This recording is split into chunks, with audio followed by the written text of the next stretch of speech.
Patay ang isang estudyante matapos ito mag-suicide dahilan sa hindi tinanggap ng kanyang guro ang kanyang module na late na niyang ipinasa. Ayon sa kapatid ng biktima, umuwi ito ng kanilang bahay na umiiyak.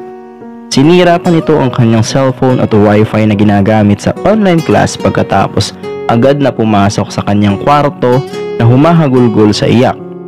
Laking gulat na lang ng kapatid nang makita na lang niya ang nakababatang kapatid na nakabulagta na walang buhay matapos sayain sana nito para kumain.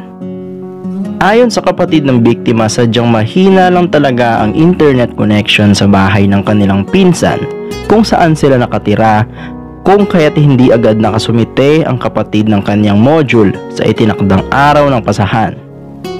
Naway magsilbing aral ito sa ating lahat nang sa ganon ay hindi na maulit pang muli. Rest in peace, McCoy.